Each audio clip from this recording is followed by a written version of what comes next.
ونحن على ذلك لمن الشاهدين والشاكرين والحمد لله رب العالمين. اللهم صل على محمد وعلى آل محمد كما صليت على إبراهيم وعلى آل إبراهيم إنك حميد مجيد. اللهم بارك على محمد وعلى آل محمد كما باركت على إبراهيم وعلى آل إبراهيم إنك حميد مجيد. بزرگان محترم، معزز حاضرین، برادران اسلام اور طلباء عزیز، السلام علیکم ورحمۃ اللہ وبرکاتہ.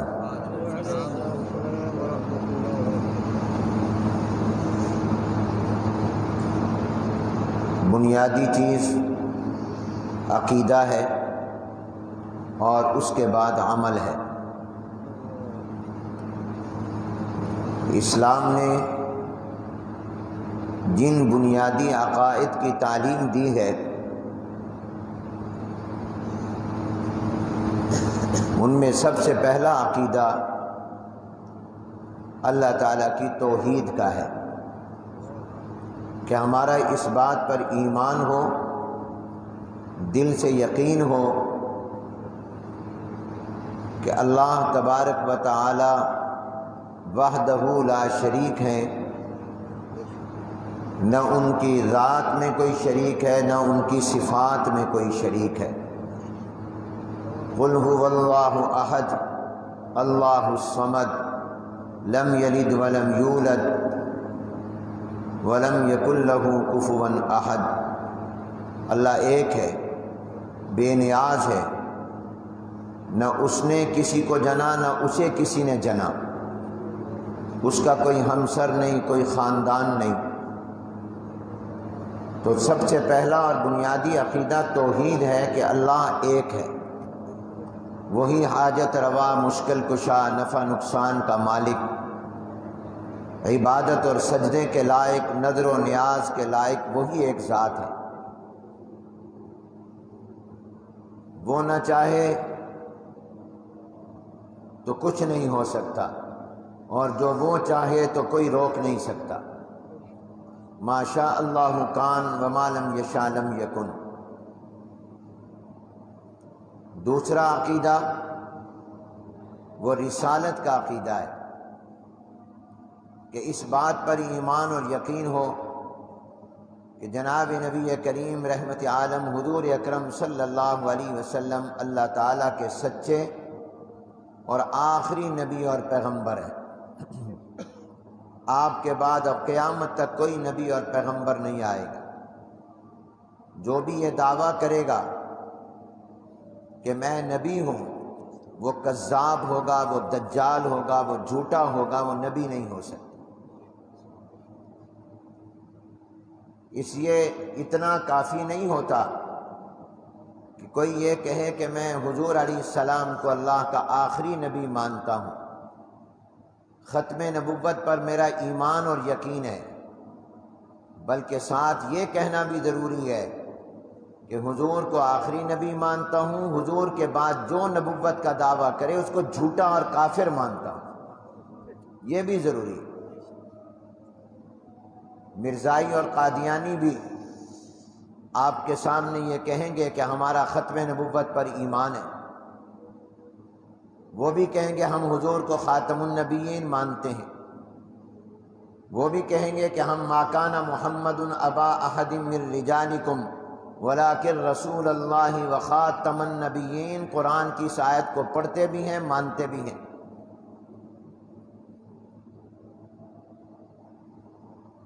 اگرچہ وہ خاتم النبیین کا معنی اپنی مرضی کا کرتے ہیں کہ خاتم النبیین کا معنی وہ یہ کرتے ہیں کہ جس کی نبوت پر حضور کی مہر ہو، چنانچہ نعوذ باللہ کہتے ہیں کہ مرزے کی نبوت پر حضور کی مہر ہے۔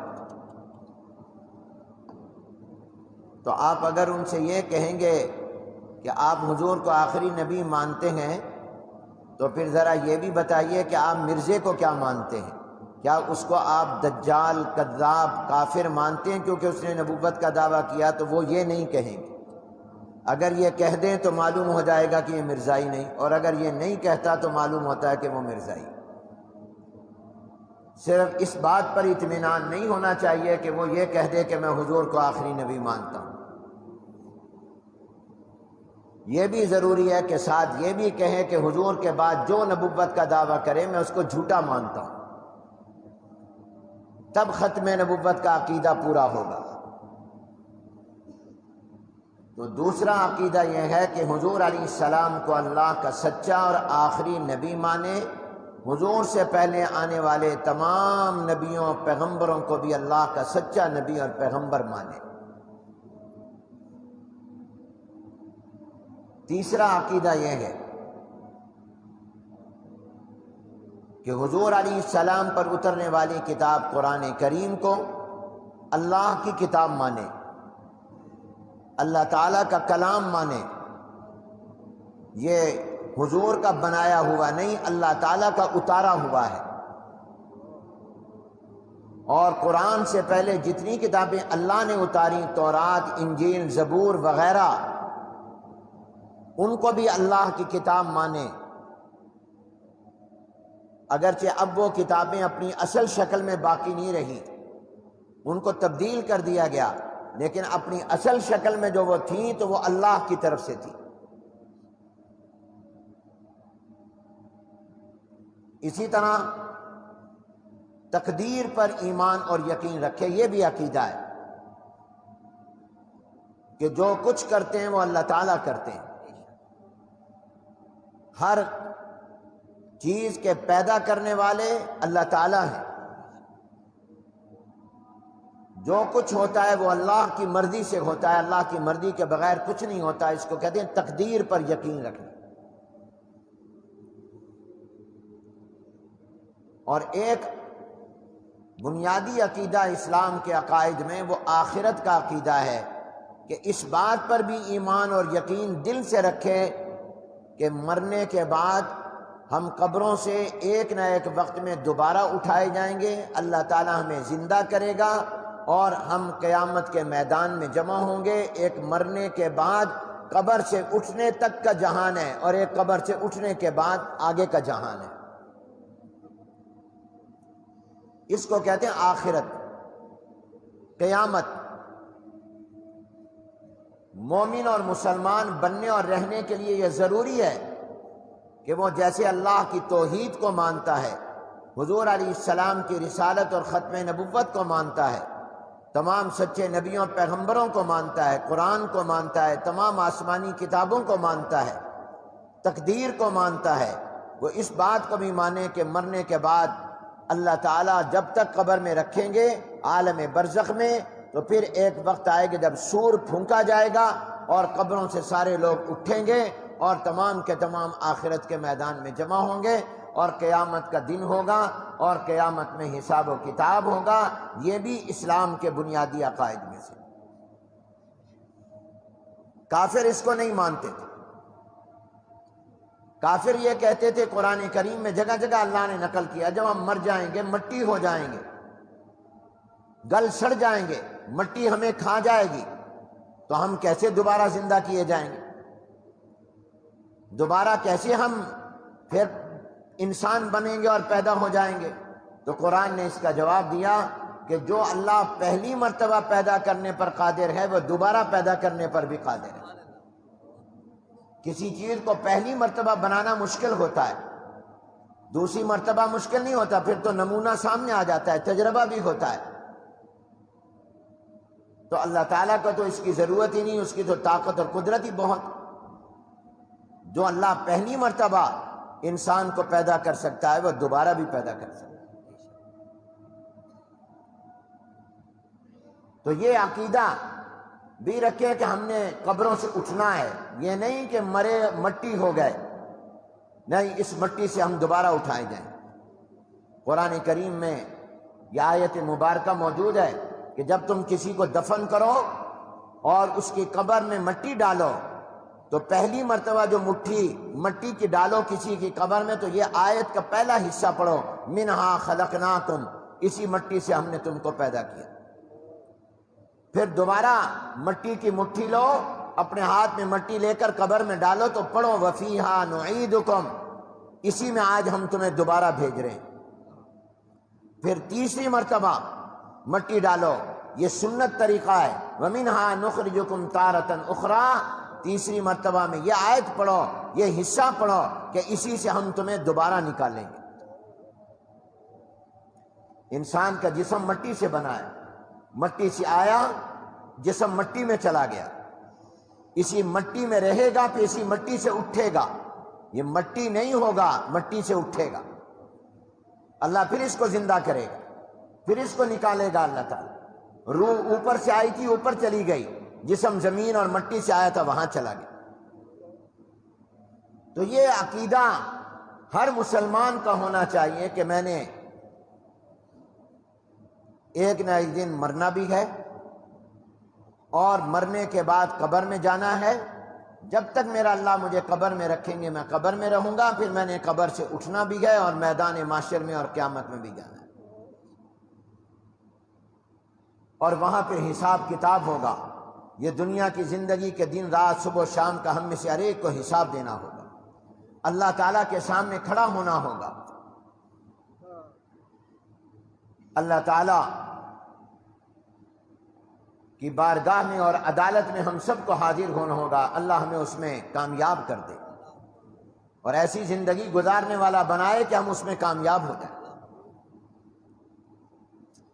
وہاں پھر انصاف ہوگا، اور عقل کا بھی تقاضا ہے کہ ایک ایسا جہان ہونا چاہیے کہ جہاں پر ظالم کو اس کے ظلم کی سزا ملے اور مظلوم کو اپنے اوپر ہونے والے ظلم کا اللہ تعالیٰ کوئی بدلہ انعام عطا کر دے، نیک آدمی کو اس کی نیکیوں کا اجر اور ثواب ملے اور گناہگار کو اس کے گناہوں کی سزا ملے۔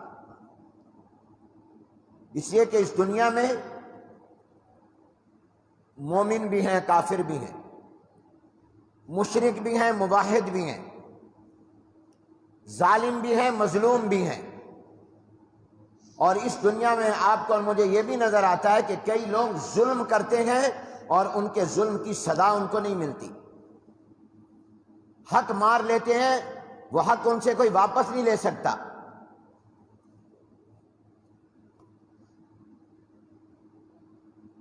تو ایک ایسا جہان ہونا چاہیے جہاں انصاف ہو، جہاں عدل ہو، جہاں ظالم کو اس کے ظلم کی سزا ملے اور مظلوم کو بدلہ ملے۔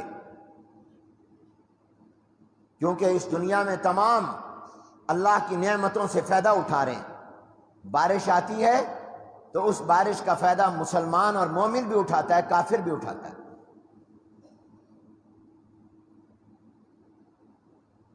یہاں پر زمین کا فرش، آسمان کی چھت، سورج اور چاند کی روشنی، گرمی اور سردی اور ہواؤں کا آنا، یہ تمام، اور پانی جو اللہ کی نعمت، ہوا جو نعمت، یہ ہر ایک مومن اور کافر کو مل رہی۔ یہ صرف مسلمانوں کے لیے خاص نہیں ہے، بلکہ بعض اوقات دیکھا جائے تو دنیا میں کافر زیادہ مزے میں ہے بنسبت مسلمان۔ بہت سے کافر زیادہ عیش و عشرت کی زندگی گزار رہے ہیں مسلمان کے مقابلے، جبکہ وہ کفر کر رہے ہیں، شرک کر رہے ہیں، اللہ کو مانتے نہیں، اللہ کے ساتھ اوروں کو شریک کر رہے ہیں۔ تو دنیا میں تو نہیں تو ایک جہان تو ایسا ہو جہاں ان کو اس کی سزا ملے۔ اس لیے آخرت کا ہونا یہ انسانی عقل کا بھی تقاضا ہے کہ ایک ایسا جہان ضرور ہو جہاں عدل و انصاف ہو۔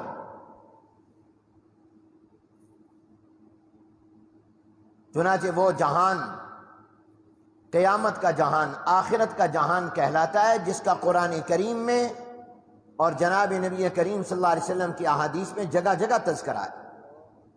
شروع میں آپ دیکھ لیں پہلی سورت فاتحہ کے بعد سورہ بقرہ، بسم اللہ الرحمن الرحیم، الف لام میم، ذالک الکتاب لا ریب فیہ، ہدی للمتقین الذین یؤمنون بالغیب ویقیمون الصلاة ومما رزقناہم ینفقون والذین یؤمنون بما انزل الیک وما انزل من قبلک وبالآخرۃ ہم یوقنون۔ متقین کون ہے؟ تقوی والے کون ہیں؟ جن کے لیے یہ قرآن ہدایت ہے، جو بغیر دیکھے اللہ پر ایمان لاتے ہیں، فرشتوں پر بغیر دیکھے ایمان لاتے ہیں۔ یہ بھی عقیدہ ہے کہ فرشتوں کو اللہ کی مخلوق مانے، فرشتوں کو مانتے ہیں، اللہ کو مانتے ہیں، دیکھا نہیں ہے، پیغمبروں کو مانتے ہیں، دیکھا نہیں ہے، قرآن کو اترتے دیکھا نہیں ہے، مانتے ہیں۔ یہ ایمان بالغیب ہے۔ نماز قائم کرتے ہیں، جو رزق اللہ نے دیا اسے خرچ کرتے ہیں، حضور علیہ السلام پر جو وحی اتری یعنی قرآن اس کو بھی مانتے ہیں، حضور سے پہلے جو پیغمبروں پر وحی یعنی کتابیں اتری ان کو بھی مانتے ہیں، اور آخرت پر یقین رکھتے ہیں۔ تو قرآن کے شروع میں ہی اللہ نے آخرت کا ذکر کر، وبالآخرۃ ہم یوقنون۔ جب انسان کا یہ عقیدہ ہوتا ہے کہ میں نے مرنا ہے اور مرنے کے بعد زندہ ہونا ہے اور اللہ کو میں نے جواب دینا ہے، تو پھر انسان کی زندگی بدل جاتی ہے۔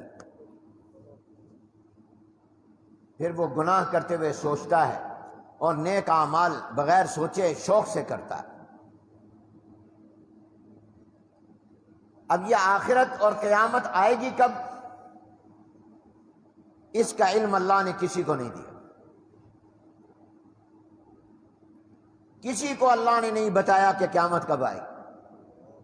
نہ اللہ نے کسی نبی اور پیغمبر کو بتایا، نہ کسی فرشتے کو بتایا۔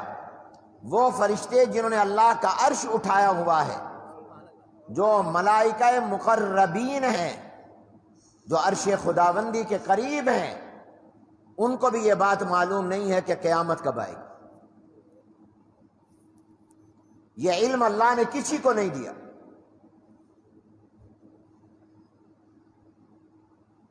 ان اللہ عندہ علم الساعہ، تحقیق اللہ ہی کے پاس ہے قیامت کا علم کہ قیامت کب آنی ہے، کسی کو معلوم نہیں۔ آپ نے حدیث سنی ہوگی، طلباء نے پڑھی ہوگی، جو حدیث جبرائیل علیہ السلام کے نام سے مشکات المصابیح کے بالکل شروع میں پہلی حدیث ہے، اور یہ بڑی اہم حدیث ہے۔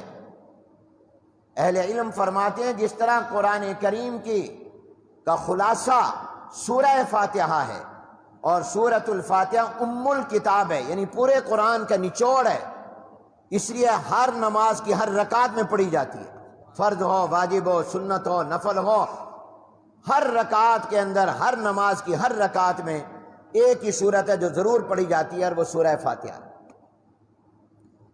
پورا قرآن پڑھنا تو مشکل ہے، اللہ نے ایک سورت دے دی، فرمایا یہ پڑھ لو، گویا یہ پورا قرآن پڑھ لیا تم نے۔ ہر رکعت میں قرآن کا خلاصہ دوہرا لو۔ یہ قرآن کا خلاصہ ہے، نچوڑ ہے، ام الکتاب ہے۔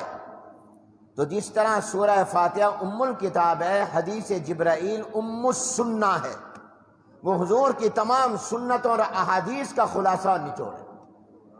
حدیث جبرائیل علیہ السلام یہ حضور کی تمام حدیثوں کا خلاصہ ہے۔ اس کو حدیث جبرائیل اس لیے کہتے ہیں کہ اس میں واقعہ یہ ہے کہ جبرائیل علیہ السلام ایک مرتبہ حضور کی خدمت میں آئے تھے انسانی شکل میں، اکثر انسانی شکل میں ہی آتے تھے۔ ان جو آتے تھے ان واقعات میں سے ایک واقعہ یہ بھی ہے کہ ایک مرتبہ آئے اور حضور علیہ السلام، لمبی حدیث ہے، مقصد نہیں اس وقت میں کہ پوری بیان کی جائے، تو آپ علیہ السلام سے پوچھا کہ ایمان کیا ہے؟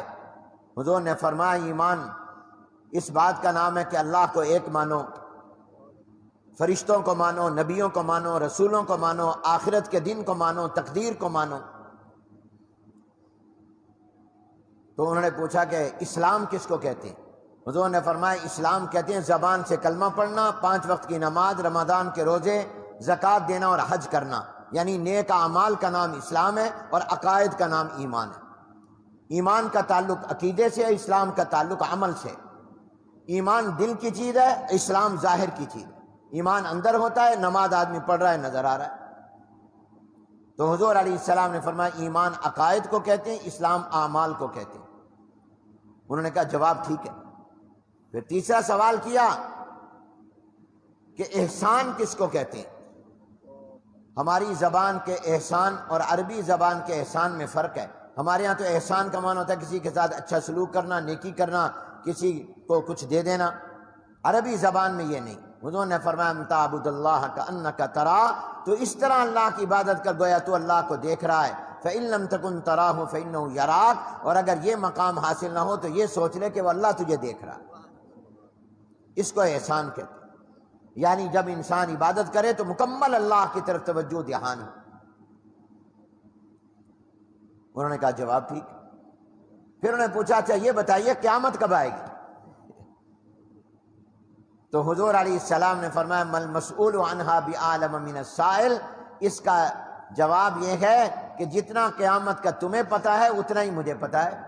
پوچھنے والے کو جتنا علم ہے، جس سے پوچھا جا رہا ہے اس کو بھی اتنا علم ہے۔ مراد یہ تھا کہ اس کا پتہ نہ تجھے ہے نہ مجھے ہے۔ تو فرشتوں کا سردار، میں کائنات کا سردار، نہ تو جانتا ہے کہ قیامت کب آئے گی نہ میں جانتا ہوں قیامت کب آئے گی، یہ صرف اللہ جانتا ہے۔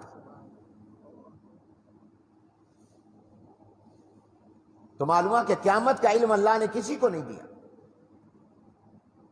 قرآن کی جو آیت میں نے پڑھی سورہ طٰہٰ کی، اس میں اللہ فرماتے ہیں کہ میں چاہتا ہوں کہ میں اپنے آپ سے بھی اس کو مخفی رکھوں، لیکن میں اپنے آپ سے کیسے مخفی رکھ سکتا ہوں؟ ان الساعۃ آتیۃ اکاد اخفیھا،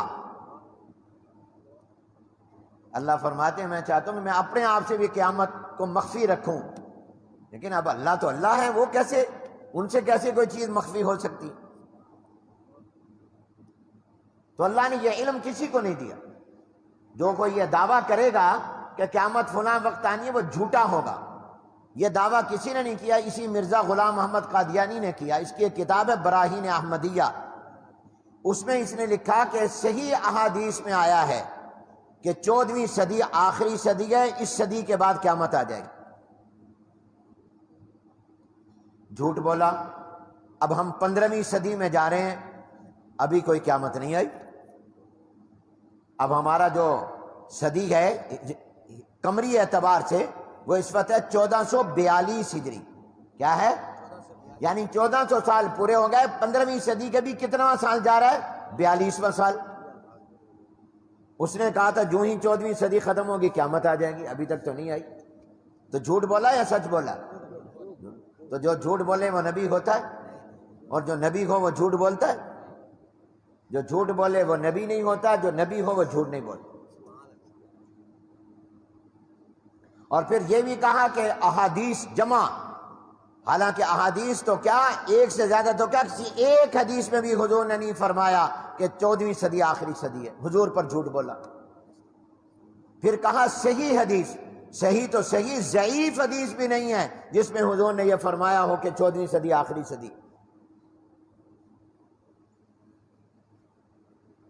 تو کسی کو بھی یہ معلوم نہیں ہے کہ قیامت کب آئے گی۔ آنا ہے، آنی ہے، جو مر گیا اس کی قیامت تو آ گئی۔ من مات فقد قامت قیامتہ، جو مر جائے جس کی آنکھیں بند ہو جائیں اس کا اگلا جہان شروع ہو گیا۔ لیکن کب تک قبر میں رہے گا اور کب قبر سے اٹھے گا یہ اللہ جانتے ہیں، اللہ تعالیٰ کے سوا کوئی نہیں جانتا۔ حضرت انس بن مالک رضی اللہ تعالیٰ عنہ جناب نبی کریم حضور اکرم صلی اللہ علیہ وسلم کے جلیل القدر صحابی ہیں۔ 10 سال حضور علیہ السلام کی خدمت کی ہے، دن رات صبح شام۔ اور میں سنایا کرتا ہوں، حدیث میں ہی آتا ہے، فرماتے ہیں کہ اس 10 سال کے لمبے عرصے میں کبھی حضور نے مجھے یہ نہیں فرمایا انس یہ کام کیوں کیا اور یہ کام کیوں نہیں کیا۔ کسی بات پر مجھے اوئے بھی نہیں کہا، اوئے انس، ڈانٹنا، ناراض ہونا، برا لقب سے بلانا یہ تو بعد کی بات ہے، حضور علیہ السلام نے کبھی مجھے اوئے بھی نہیں کہا۔ یہ حضور علیہ السلام کے بلند اخلاق ہیں کہ حضور اپنے خادم کو کبھی اوئے بھی نہیں فرماتے۔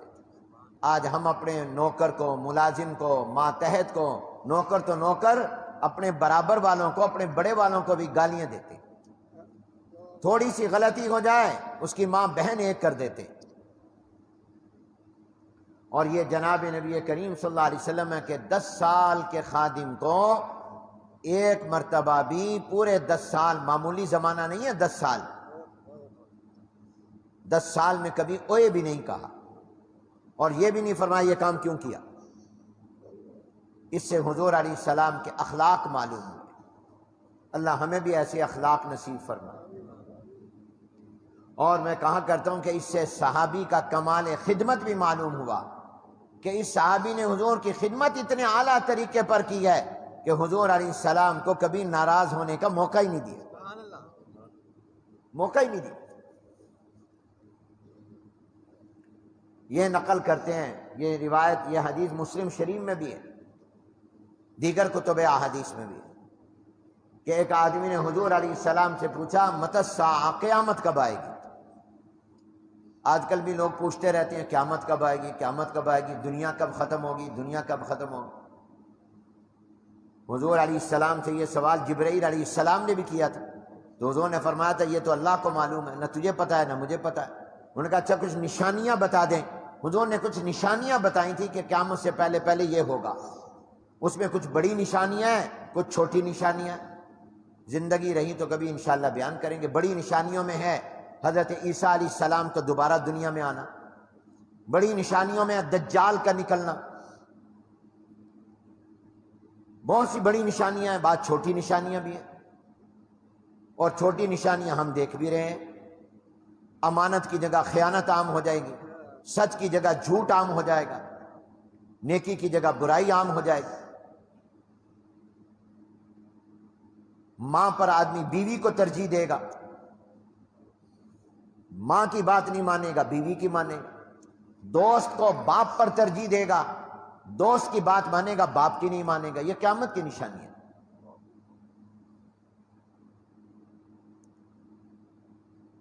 تو حضور علیہ السلام نے نشانیاں بیان فرمائی۔ تو حضور علیہ السلام کی خدمت میں ایک صاحب آئے، صحابی حضرت انس نقل کرتے ہیں، پوچھا یا رسول اللہ متی الساعہ، قیامت کب آئے؟ تو حضور علیہ السلام نے فرمایا پہلے یہ بتاؤ ما اعددت لہا، تیاری کیا کی ہے؟ قیامت کے بارے میں پوچھتے رہو بڑی بے قراری سے، کب آئے گی، تیاری ہے؟ بعض لوگ کہاں کرتے ہیں کہ ہمیں موت آ جائے، تو ان سے پوچھا کرو کہ تم موت مانگ رہے ہو، کیا قبر بنا لیے؟ اپنی آگے کی زندگی بنا لی ہے جو آپ موت کا انتظار کر رہے ہیں؟ یہ بات تو وہ کرے جس نے اپنی آخرت بنا لی ہو، جس نے اپنی قبر کو خوبصورت بنا لیا ہو۔ تو پوچھا کہ قیامت کب آئے گی؟ حضور علیہ السلام نے فرمایا ما اعددت لہا، تیاری کیا کی؟ انہوں نے کہا یا رسول اللہ جہاں تک تیاری کی بات ہے میں نے کوئی زیادہ تیاری تو نہیں کی، فرض نماز پڑھتا ہوں، زکوٰۃ فرض دیتا ہوں، نفلی صدقہ خیرات، نفلی نمازیں، عبادتیں وہ میں نہیں کرتا زیادہ۔ ہاں ایک تیاری ہے، وہ یہ کہ میرے دل میں اللہ تعالیٰ کی محبت ہے اور آپ کی محبت ہے۔ تو جناب نبی کریم صلی اللہ علیہ وسلم نے فرمایا یہ محبت تمہیں کام آئے گی، دنیا میں جس سے محبت ہے آخرت میں اسی کے ساتھ ہو۔ انت مع من احببت، اور ایک روایت میں عام الفاظ فرمائے المرء مع من احب۔ تو معلومات کہ قیامت کب آنی ہے یہ تو اللہ نے کسی کو علم نہیں دیا، اور یہ بات کوئی اہم بھی نہیں کہ ہم اس کے پیچھے پڑیں کہ قیامت کب آئے گی۔ ہاں یہ اہم ہے کہ ہم تیاری کریں، اصل چیز یہ ہے کہ تیاری کریں۔ اور وہ تیاری کیا ہے؟ وہ تیاری کے لیے کون سے کام ہم کریں جو ہمارے قیامت میں کام آئیں گے، یہ اصل میری گفتگو کا موضوع ہے جو بیان کرنا ہے، جو انشاءاللہ آج بھی کچھ ہوگا اور آگے جمعوں میں بھی ہوگا۔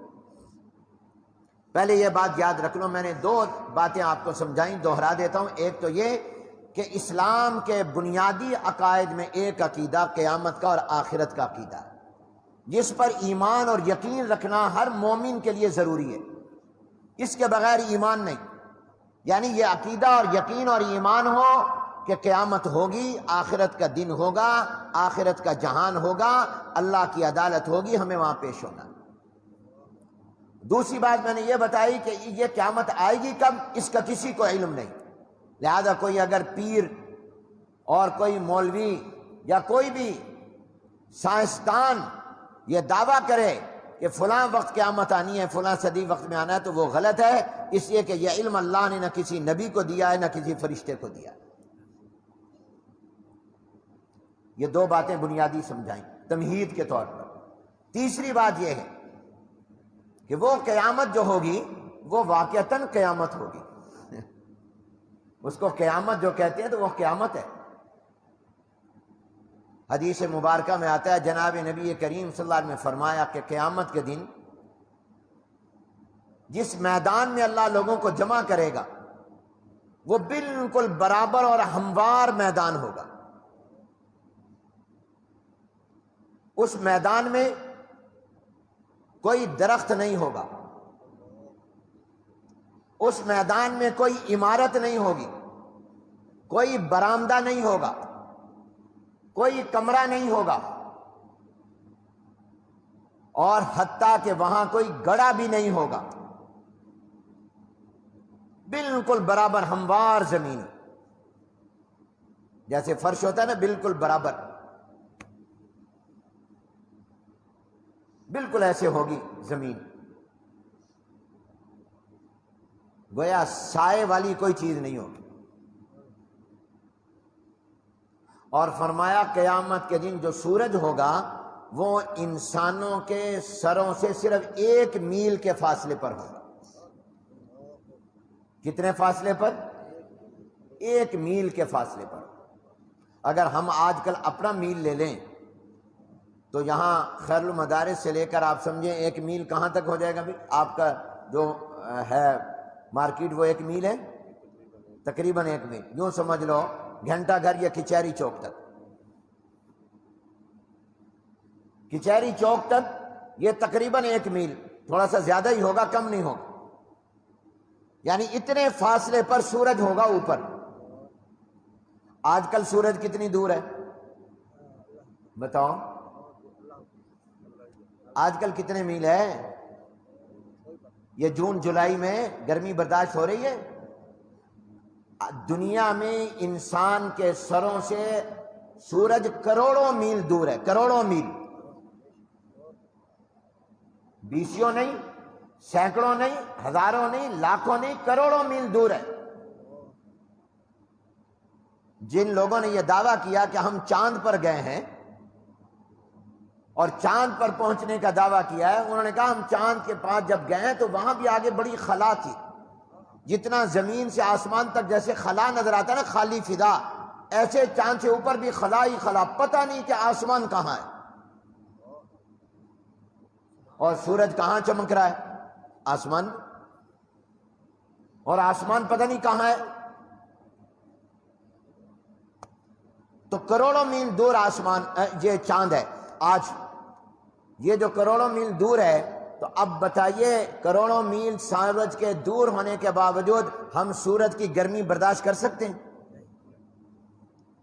ذرا گرمی میں ذرا ایک آدھا 15 منٹ کھڑے ہو کے دکھائیں، 10 منٹ دیکھو، کھڑے ہو سکتے ہو آج کل جون اور جولائی میں، جبکہ سورج کروڑوں میل دور ہے ہمارے سروں سے؟ یہ جو نظر آ رہا ہے نا، یہ آپ کا خیال ہے قریب ہوگا؟ نہیں، یہ بہت دور ہے۔ ہم کیا کرتے ہیں؟ فوراً بھاگتے ہیں درخت کے سائے میں، کمرے کے سائے میں، وہاں اندر بھی سورج کی اتنی گرمی آتی ہے کہ پنکھا چلاؤ تو آگ، کولر چلاؤ بھائی، ایئر کنڈیشن چلاؤ، دروازے بند کرو، کھڑکیاں بند کرو، سورج کی گرمی سے بچنے کے لیے ہم یہ تمام کرتے ہیں۔ درخت کا سایہ، کوئی نیچے کوئی گڑھا ہے وہاں چلے جاتے ہیں، جو ایک گڑھے کے اندر بھی چلو تھوڑا بہت سکون مل جائے گا۔ یہاں ہم نے یہ سایہ حاصل کر لیا اور سورج کی گرمی سے بچ گئے۔ اب ذرا تصور کرو کہ قیامت کے دن یہ 1 میل کے فاصلے پر ہوگا، نہ کوئی درخت کا سایہ اور نہ کوئی مکان کا سایہ، نہ کوئی گڑھا اور نہ کوئی برآمدہ، نہ کوئی کمرہ، ہموار زمین ہوگی۔ اس وقت آپ دیکھیے کہ سورج کی گرمی، شدت اور تپش اور حرارت کا کیا عالم ہوگا۔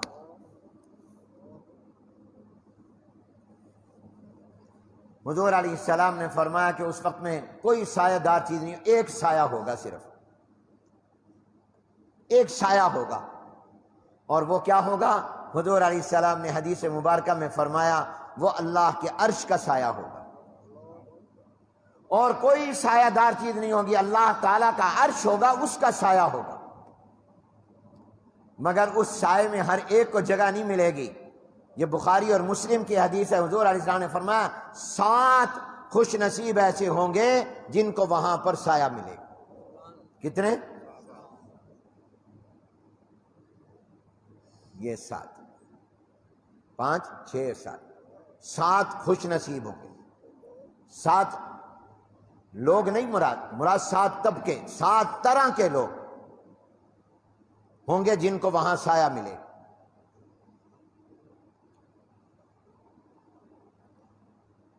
جو ان 7 میں سے کوئی ایک ہوگا وہ تو قیامت کے دن سورج کی گرمی سے بچ جائے گا، اور جو ان میں سے کوئی بھی نہیں ہوگا اس کو کوئی سایہ نہیں ملے گا۔ وہ 7 میں سے ایک بن جاؤ، اور اللہ کرے کہ ہم سارے ایک تو لازماً بن جائیں، اور اگر 7 بن جائیں تو اور خوش نصیبی کی بات۔ نمبر 1 فرمایا امام عادل، امام، فرمایا 7 لوگ ہوں گے جن کو یظلہم اللہ، اللہ ان کو سایہ دے گا، اپنے عرش کا سایہ۔ ان میں سب سے نمبر 1 کون ہوگا؟ امام عادل، وہ جج، وہ حاکم، وہ افسر، وہ امام، وہ قاضی، وہ شخص جو دنیا میں انصاف کرتا ہوگا، جو کسی پر ظلم نہیں کرے گا، رشوت لے کر، سفارش سے، کسی دھمکی یا دباؤ میں آ کر، لالچ میں آ کر، یا کسی رشتہ داری میں آ کر کسی کے ساتھ اگر وہ زیادتی کر دے گا تو وہ نہیں، وہ جو عدل و انصاف کرے گا، امام عادل، وہ اللہ تعالیٰ کے عرش کے سائے میں ہوگا قیامت کے دن۔ معلوم ہوا کہ عدل و انصاف یہ بہت بڑی دولت ہے، عدل و انصاف بہت بڑی نیکی ہے۔ خوش نصیب ہیں وہ لوگ جن کو اللہ نے انصاف کی کرسی پر بٹھایا ہو، اور پھر وہ لوگوں کو ان کا حق دلانے میں انصاف کرتے ہیں۔ ہم سمجھتے ہیں صرف نماز پڑھنا ہی عبادت ہے، نہیں، عدالت کی کرسی میں بیٹھ کر، کسی افسر کا اپنے منصب کی کرسی پر بیٹھ کر، اور کسی بھی شخص کا اپنے پاس آنے والے معاملے اور جھگڑے میں انصاف کرنا، یہ اتنی بڑی عبادت اور نیکی ہے کہ انصاف کرنے والے کو اللہ کا عرش دلوا دے گا، اللہ کے عرش کا سایہ مل جائے گا۔ اور ظاہر ہے کہ اس حکم میں امام عادل کے ساتھ ساتھ ہر وہ آدمی ہوگا جو انصاف کرے۔ بہت سے جھگڑے آپ کے پاس لوگ لے کر آتے ہوں گے، آپ کو کہتے ہوں گے جی آپ ہمارا فیصلہ کر دیں، ہم سے لوگ کہتے ہیں ہمارا فیصلہ کر دیں۔ تو جو بھی فیصلہ کرنے میں انصاف کرے گا، ڈنڈی نہیں مارے گا، یہ انصاف اتنی بڑی نیکی اور عبادت ہے کہ اس کو اللہ تعالیٰ قیامت کے دن اپنے عرش کا سایہ عطا کر دیں۔ ظلم سے بچیں، انصاف اور عدل کریں۔ فرمایا گیا کفر کی حکومت باقی رہ سکتی ہے، ظلم کی حکومت باقی نہیں رہ سکتی۔ اللہ تعالیٰ کافر کو ڈھیل دے دیتا ہے، ظالم کو نہیں۔ ظلم کی حکومت کبھی قائم نہیں رہ سکتی، کفر کی رہ سکتی۔ تو پہلی چیز عدل و انصاف ہے۔ اللہ تعالیٰ مجھے اور آپ سب کو عدل و انصاف کرنے والا بنائے۔ انشاءاللہ اس حدیث کی تشریح مزید آئندہ جمعے انشاءاللہ ہوگی۔ عجب ہے پورنوار خیر المدارس خدا کا ہے